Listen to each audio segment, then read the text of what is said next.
오늘 하나님께서 우리에게 주신 말씀 함께 보도록 하겠습니다. 에베소서 2장 11절부터 22절까지의 말씀을 오늘도 드라마 바이블로 함께 보도록 하겠습니다. 이것은 하나님의 말씀입니다. 그러므로 생각하라. 너희는 그때 육체로는 이방인이요 손으로 육체에 행한 할례를 받은 무리라 칭하는 자들로부터 할례를 받지 않은 무리라 칭함을 받는 자들이라. 그때 너희는 그리스도 밖에 있었고 이스라엘 나라 밖의 사람이라. 약속의 언약들에 대하여는 외인이요 세상에서 소망이 없고 하나님도 없는 자이더니 이제는 전에 멀리 있던 너희가 그리스도 예수 안에서 그리스도의 피로 가까워졌느니라. 그는 우리의 화평이신지라.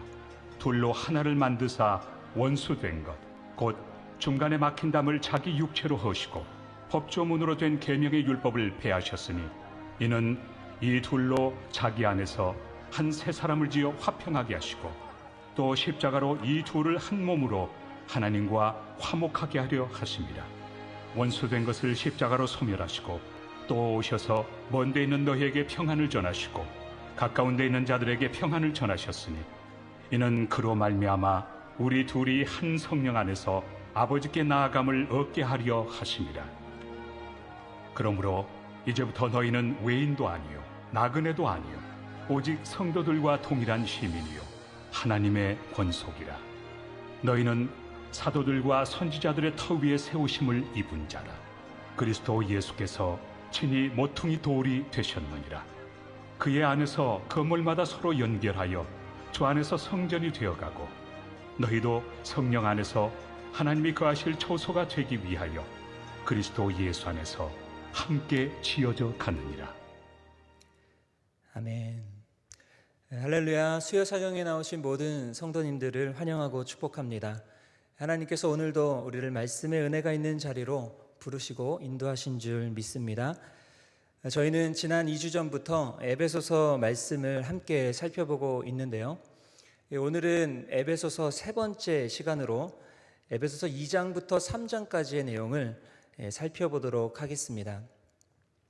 다소 본문의 범위가 좀 넓게 잡혀 있지만 이 본문을 네 단락으로 나누어서 단락별 주제와 주요 내용을 간략하게 살펴보겠습니다.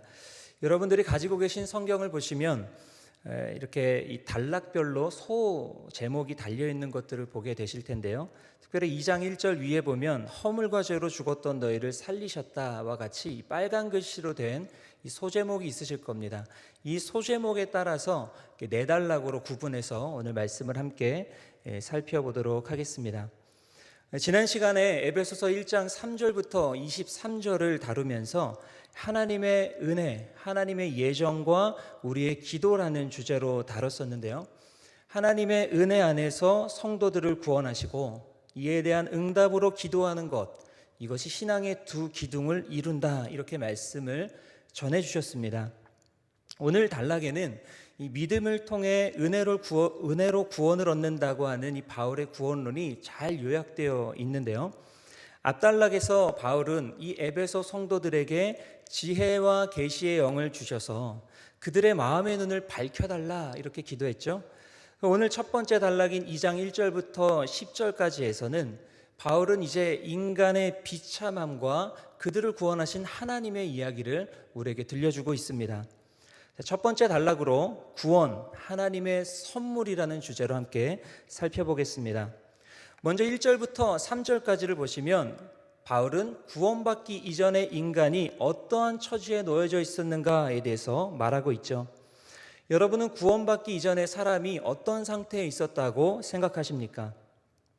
그래도 나는 나름대로 괜찮은 인생을 살았습니다라고 생각하십니까? 실제로 많은 사람들이 인간의 존재 자체를 긍정하고 무한한 가능성이 있는 존재로 인정하는 경향이 있습니다. 사람들이 이룬 업적들을 볼 때, 또 그들이 가지고 있는 풍부한 재능들을 볼 때, 높은 도덕성과 윤리의식을 볼 때 인간은 그 나름대로 참 괜찮은 존재다라고 생각해 볼 수도 있겠습니다. 그러나 성경이 말하고 있는 구원받기 이전의 인간상은 참으로 비참하고 절망적인 존재, 그 존재만으로도 참으로 암울한 존재라고 선언합니다. 바울은 모든 인간은 허물과 죄로 죽었다, 영적으로 죽은 상태에 놓여 있다라고 선언하며 2장을 시작하지요. 구원받기 이전에 이 사람들은 이 세상의 가치관을 그대로 따르며 살았고 공중권세 잡은 자들에게 종노릇했으며 육체의 욕심을 따라 살던 진노의 자식이었다. 하나님의 진노를 받을 수밖에 없는 처지에 있었다라고 말하고 있습니다.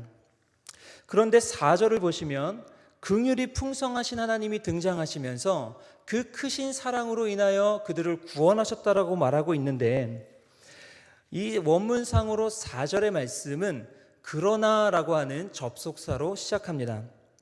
그러니까 그러나 긍휼이 풍성하신 하나님은 허물과 죄로 죽었던 너희들을 다시 살리셨다라고 말하고 있는 것이죠. 그 큰 사랑으로 인해서 죄와 허물로 죽었던 우리를 그리스도 예수와 함께 살리셨고, 그리스도 예수와 함께 일으키셨고, 그리스도 예수와 함께 하늘에 앉히셨다라고 선언합니다. 바울은 이 구원이 사람의 행위로 난 것이 아니고 하나님의 은혜로 주어진 선물이라고 8절에서 힘주어 말하고 있죠.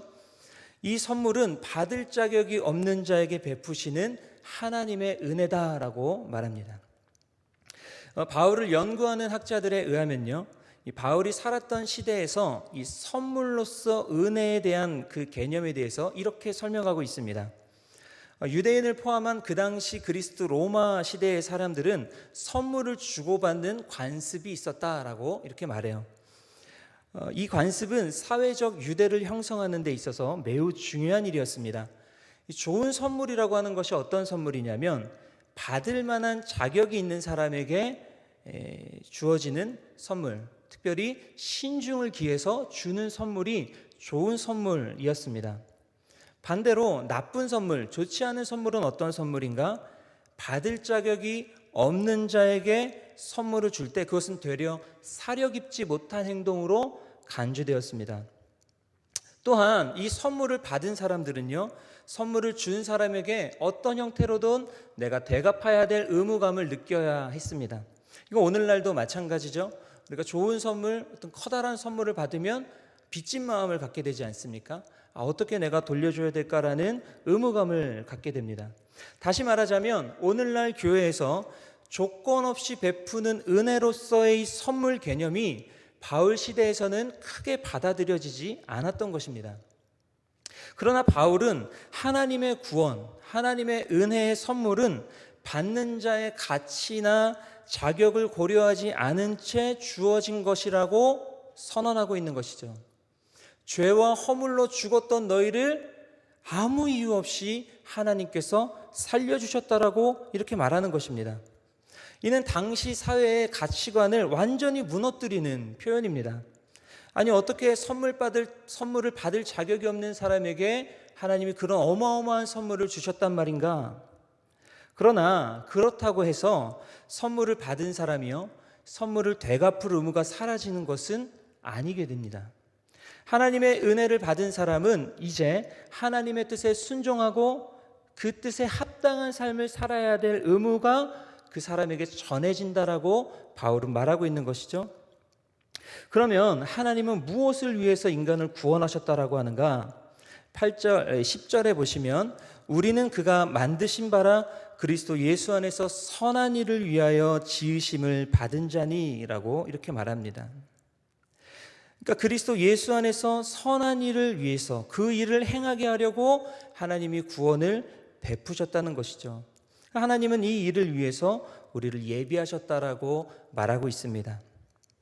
구원받기 이전의 성도들은 세상의 가치와 공중권세 잡은 자들을 그대로 따라가면서 죄와 허물 가운데 살았지만 구원받은 이후에는 이제 선을 행하면서 살아야 한다라는 것이죠. 이것이 하나님이 우리에게 예비하신 삶이고 예정하신 이유가 된다라는 것입니다. 그래서 바울은 이 단락을 통해서 구원받기 이전의 성도의 삶과 구원받은 이후의 성도의 삶을 극명하게 대조적으로 그려주고 있습니다. 자, 그러면 오늘 우리가 함께 읽은 두 번째 단락을 집중적으로 좀 살펴보기 원하는데요. 그리스도 우리의 평화라고 하는 주제로 살펴보겠습니다. 성경은 구원받기 이전의 사람의 상태를 두 가지로부터 소외된 상태다라고 말하고 있습니다. 첫 번째 소외는 무엇인가? 창조주 하나님으로부터의 소외된 상태를 가리킵니다. 또 다른 하나는 인간들 상호간, 인간들이 서로 간에 서로를 소외하고 소외시키고 분열한 상태를 말합니다. 이렇게 근본적인 관계들이 다 깨졌다고 성경은 이야기해주고 있죠.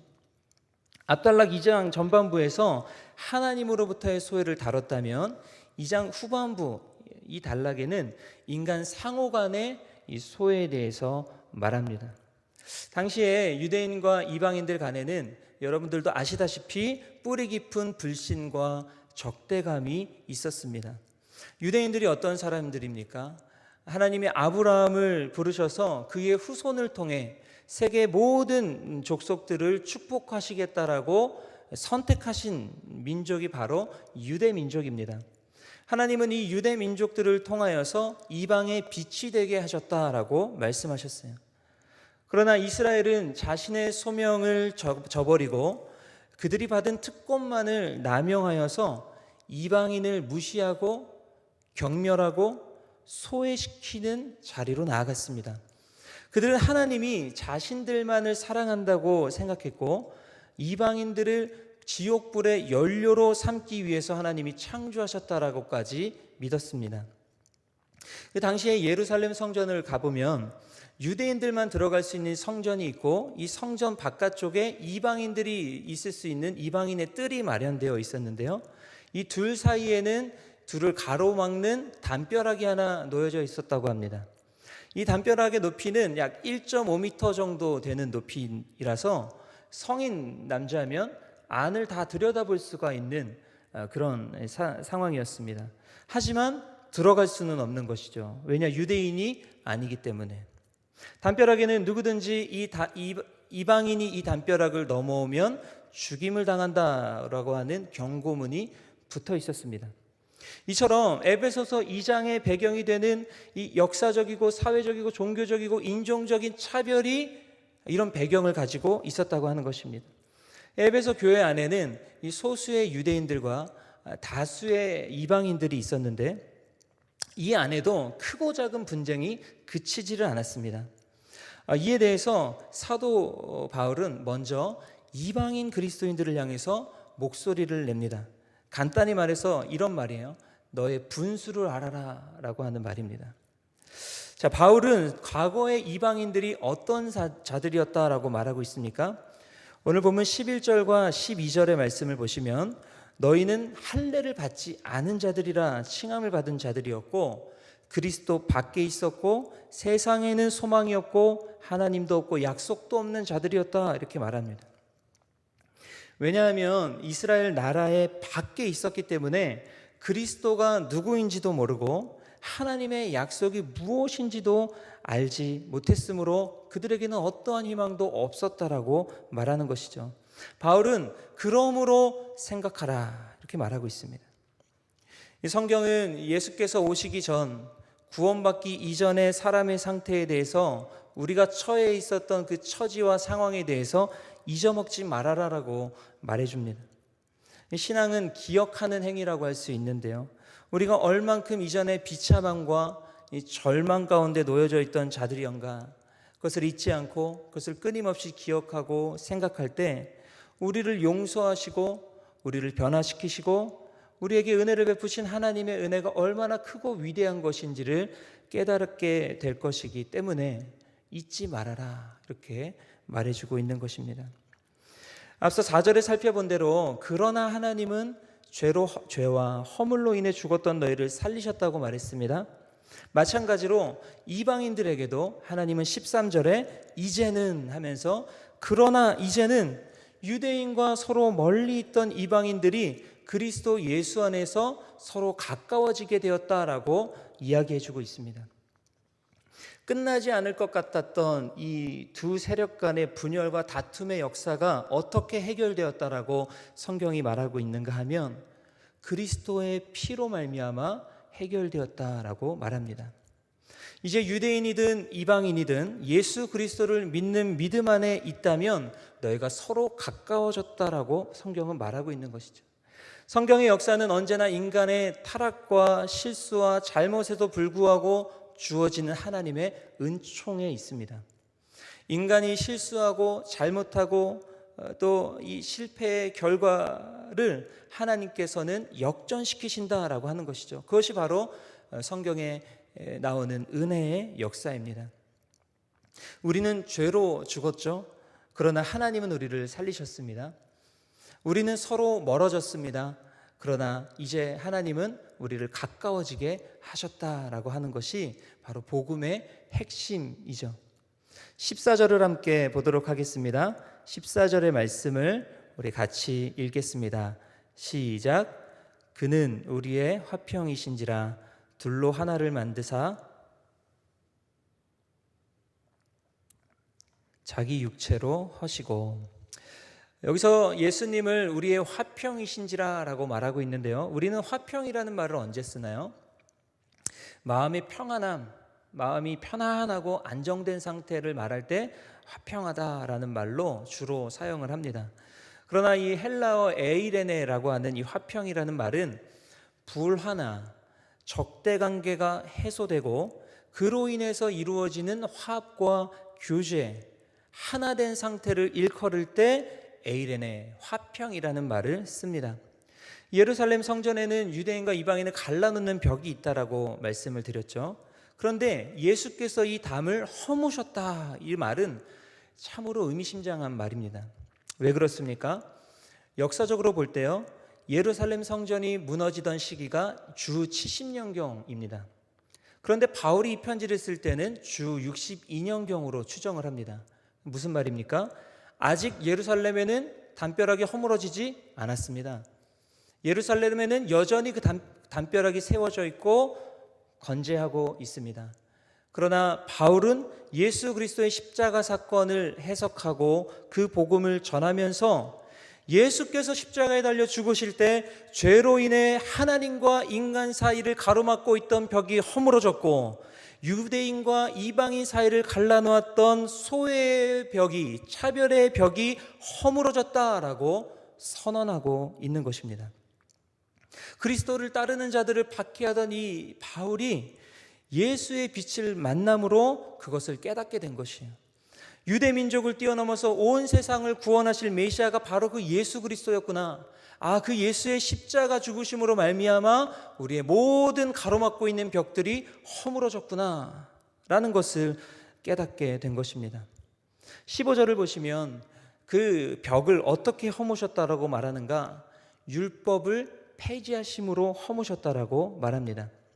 율법은 모든 믿는 자, 하나님의 백성들에게 주어지는 삶의 모범이죠. 그러나 하나님은 이 율법을 구원의 방편으로 삼지는 않으셨습니다.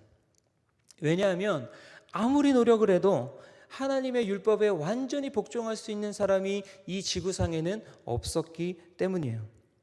하지만 예수께서는 이 율법에 완전히 복종하셨고 더불어 율법에 불순종한 자들의 저주를 대신 담당하셨습니다.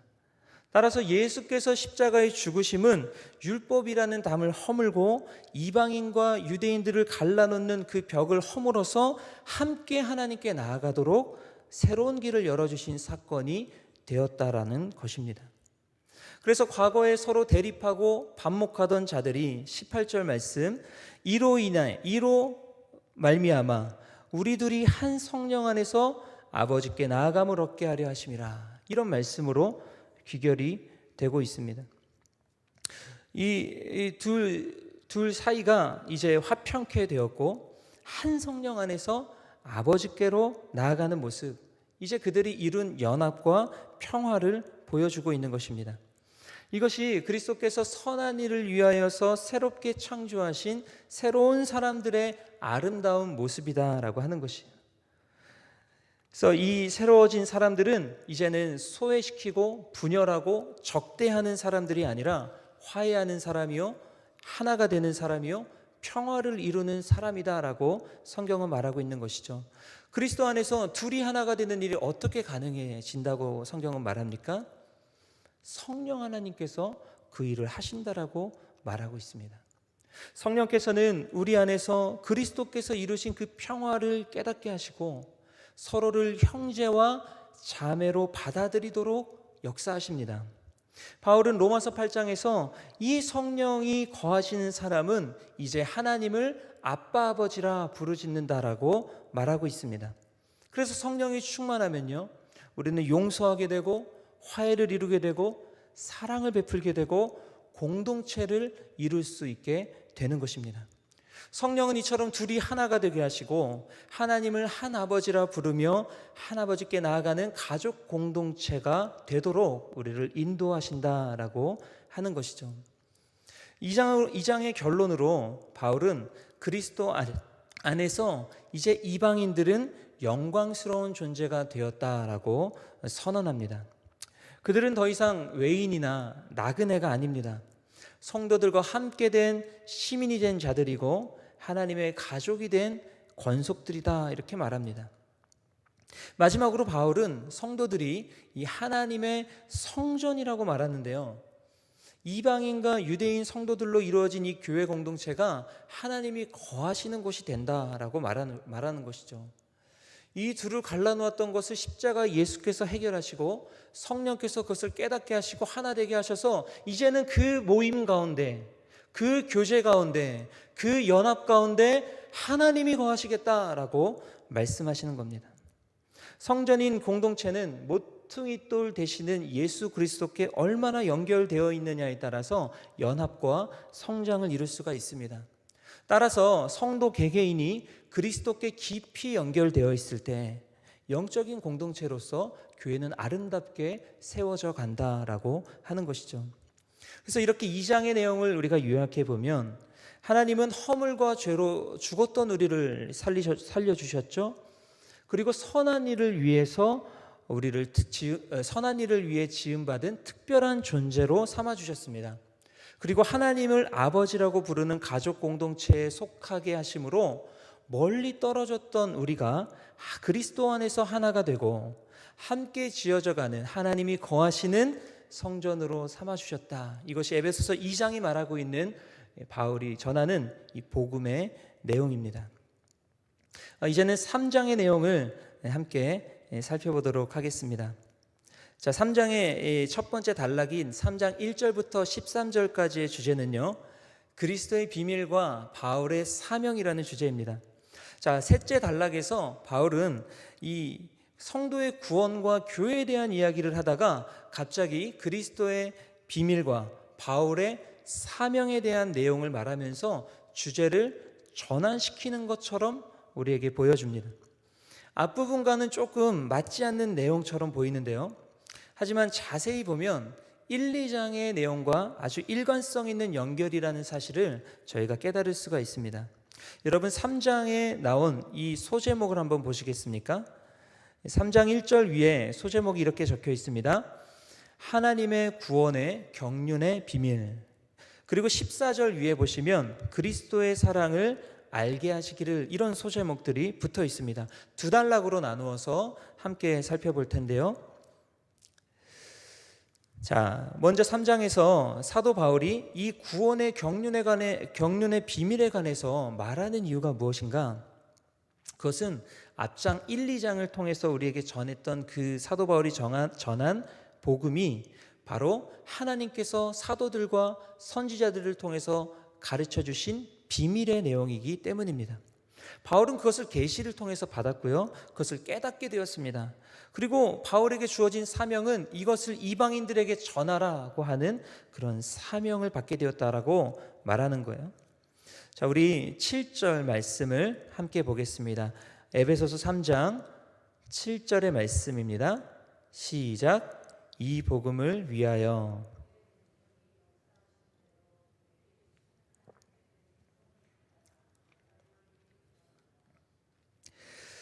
내게 주신 하나님의 은혜의 선물을 따라 내가 일꾼이 되었노라, 이렇게 고백하죠. 바울은 하나님께서 그리스도의 비밀을 전하는 사명을 맡겨주셨다라고 고백합니다. 그런데 여러분, 바울의 이 고백에는요, 하나님의 은혜, 그 영광스러운 복음의 풍성한 은혜에 대한 감격과 감사가 있습니다. 복음에 대한 감격이 클수록 우리는 하나님께서 나에게 맡겨주신 이 사명에 대한 감사가 넘치는 법이죠. 복음을 깨닫게 되고, 하나님이 정말 나를 그렇게 사랑하셨구나, 나를 살리셨구나, 나를 특별한 존재가 되게 하셨구나, 나를 이런 영적 가족 공동체로 삼아주셨구나를 깨달을 때, 이제는 우리에게 주어진 그 사명이 부담이 되는 것이 아니고 감사가 되는 것입니다. 바울은 그래서 자신이 고난을 당하더라도 이 비밀을 전할 수 있다는 것 때문에 사명감과 책임감에 불타올랐습니다. 감옥에 갇혀 있지만 그는 열정에 불타는 사람이었어요. 빌립보서 1장 21절에서 바울은 말합니다. 내게 사는 것이 그리스도니 죽는 것도 유익하다고 그렇게 고백합니다. 바울이 맡은 비밀의 핵심은 무엇인가? 바로 복음 안에서 이방인과 유대인들이 하나됨을 이루었다, 교회를 이루었다라고 하는 사실입니다. 여러분, 교회는 결코 하나가 될 수 없는 사람들이 하나 되고 화해하고 한 세 사람이라고 하는 새로운 인류를 이루는 것입니다. 생각해보면 절대로 만날 일이 없는 저희들이 그리스도 안에서 한 성령으로 하나님의 성전이 되어서 함께 지어져 간다는 것은 얼마나 놀라운 하나님의 지혜고 하나님의 놀라운 은혜요, 기적과도 같은 일입니까? 당장에 우리가 남한과 북한만을 보더라도 이념의 갈등으로 말미암아 나라가 서로 나뉘었습니다. 해결될 기미가 보이지 않습니다. 마찬가지로 유대인과 이방인들은 서로가 하나 될 수 없는 인종적이고 문화적이고 역사적으로 또 종교적으로 그런 갈등들이 항상 서로를 대립하고 있었습니다. 그런데 그것들이 하나 되지 않았습니까? 10절과 11절에는 이 교회야말로 하나님의 지혜다, 영원부터 예정하신 하나님의 뜻이다라고 말합니다. 하나님은 장차 모든 만물이 그리스도 안에서 회복될 때 창조 때의 그 아름다움과 평화, 아주 그 평화로운 상태로 회복되리라는 것을 말씀하시면서 바로 이 교회를 통해서 그것을 드러내셨다라고 말해주고 있는 것이에요. 성도는 그렇기 때문에 이 교회를 자랑하는 것입니다. 성도는 그렇기 때문에 이 교회에 대한 믿음으로 말미암아 담대함과 확신 가운데 하나님께 나아가라, 이렇게 사도는 12절의 말씀을 통해서 우리에게 전해주고 있는 것이죠. 13절에 그러므로 나의 여러 환난에 대해서 너희가 낙심하지 말아라고 오히려 이 성도들을 위로합니다. 마지막 네 번째 단락은요, 이제 그가 무릎을 꿇고 기도하는 장면입니다. 통상적으로 유대인들과 당시에 이 그리스도인들은요, 서서 기도를 했다고 합니다. 그러나 성경에 보면 예수님도 무릎을 꿇고 기도하셨고 스데반도 무릎을 꿇고 기도했는데요, 바울의 이처럼 무릎을 꿇고 기도하는 이 행위는 하나님을 향한 깊은 간절함과 하나님을 향한 깊은 겸손과 또 기도의 대상이 되는 에베소 성도들을 향한 뜨거운 사랑, 그 깊은 사랑을 보여주는 것입니다. 사도 바울은 세 가지 간구를 하나님께 드립니다. 첫 번째는 속사람을 강건하게 해달라라고 하는 기도예요. 성도는 이 그리스도의 몸, 하나님의 성전이 되는 이 그리스도의 몸을 세워가기 위해서는 마음이 강건해져야 합니다. 당시에 이방인 그리스도인들이 문란한 이방 사회에서 또 거룩한 삶을 살기 위해서 또 악한 영들과 대적해서 싸우기 위해서는 이 마음이 강건해야 한다고 말하는 것이죠. 속사람, 이 마음이 강건하지 않은 사람들은 어떤 사람입니까? 죄와 유혹이 밀려오면 그냥 넘어지는 사람입니다. 하나님이 원하시는 것을 실천한 힘이 부족해서 날마다 실패합니다. 그리고 그 실패를 합리화합니다. 영적 성숙과 성장을 도모하거나 갈망하지도 않습니다. 그냥 나는 원래 이렇다라고 말합니다. 달라스 윌라드라고 하는 기독교 작가는 이렇게 말합니다. 이런 사람들을 가리켜서 불쌍한 죄인 기독교에 빠진 사람들이다 말합니다. 이들은 언제나 불쌍한 죄인의 상태로만 신앙생활을 하기 원한다라는 것이죠. 그러나 여러분, 바울의 간구처럼 성령 하나님은 우리의 속사람을 그 능력으로 강건하게 하시는 분이십니다. 사도 바울은 그래서 강건한 신앙인, 죄와 싸워서 이기는 능력 있는 신앙인이 되도록 기도하고 있는 것이죠. 두 번째로 간구하는 것은 그리스도의 사랑을 알게 해달라고 하는 그런 기도입니다. 바울은 그리스도의 사랑의 너비와 길이와 또 높이와 깊이가 어떠함을 깨닫게 해달라고 기도하죠. 에베소 성도들이 그리스도의 사랑을 모르는 사람들이 아닙니다. 그리스도의 사랑을 체험한 자들이지만, 그래서 회심까지 경험한 자들이지만, 날마다 더 깊이 그 사랑을 깨닫게 해달라고 간구하는 것입니다. 어떤 학자는 이 구절을 이렇게 해설했습니다. 그리스도의 사랑은 모든 인류를 포함할 정도로 넓고 영원토록 계속될 만큼 충분히 길고 가장 타락한 죄인에게 도달할 수 있을 정도로 충분히 깊고 또 그들을 하늘로 올릴 만큼 충분히 높다. 여러분, 이런 하나님의 그리스도의 높으시고 넓으시고 깊으신 그 사랑을 성도가 날마다 깨닫고 더 깊은 사랑으로 하나님을 사랑하도록 사도 바울은 그렇게 기도하고 있는 것이죠. 성도는 날마다 그리스도의 사랑을 깨닫게 해달라고 간구해야 합니다. 그로 말미암아 더 깊은 사랑으로 주를 섬기게 해달라고 더욱 간구해야 합니다. 자, 마지막 세 번째로 사도 바울이 구하는 것은 하나님의 모든 충만하심으로 우리를 충만하게 해달라고 하는 그런 간구입니다. 인간이라는 존재는 결코 하나님과 같이 될 수가 없습니다. 하나님은 그 속성에 있어서 인간과는 공유할 수 없는 무한하시고 불변하시고 영원하시고 전능하신 분이시기 때문에 결코 인간이 하나님과 같이는 될 수가 없지요. 그러나 레위기 말씀에서 하나님 말씀하십니다. 내가 거룩하기 때문에 너희도 거룩하라고 말씀하시고, 예수님은 산상수훈의 말씀을 통해 말씀하십니다. 너희 하늘아버지의 온전하심과 같이 너희도 온전하라, 이렇게 말씀하십니다. 바울의 이 같은 간구는 성도가 이 땅에서 무엇을 추구하고 무엇을 기도하며 살아야 되는가를 우리에게 가르쳐주고 있습니다. 우리의 신앙과 우리의 기도의 목적이 무엇입니까? 복받고 잘 사는 것이 아니라 하나님의 모든 충만하심에 이르기까지를 갈망하면서 매일매일 하나님을 닮아가고 그분의 온전하심과 거룩하심을 쫓아가는 것입니다. 그것이 마땅히 성도가 구해야 될 바라고 사도 바울은 기도해주고 있는 것이죠. 자, 이제 오늘 말씀을 정리하면서요, 꽤 큰 단락의 이야기를 우리가 굉장히 짧은 시간에 중요한 내용들만 다뤘었는데, 말씀을 정리하면서 하나님이 우리에게 주시는 메시지를 많이 있겠지만 세 가지로만 정리하려고 합니다. 첫 번째는 성도의 삶은 구원받기 이전과 이후로 나뉜다라고 하는 사실입니다. 여러분, 구원받기 이전에 우리가 어떤 사람이었습니까? 에베소서 2장을 묵상하시기 바랍니다. 구원받기 이전에 우리가 어떤 사람이었는지를 철저히 생각하고 잊어버리지 말고, 그래서 항상 우리에게 긍휼을 베풀어 주시는 하나님의 은혜와 용서의 위대함을 기억하고 감사와 찬송을 드리시는 모든 성도님들 되시기를 우리 주님이 원하십니다. 두 번째로, 성도에게는 그러나의 하나님이 계시다라고 하는 것입니다. 2장 4절과 13절에서 살펴봤던 것처럼 하나님은 역전의 은혜로 함께 하시는 분이십니다.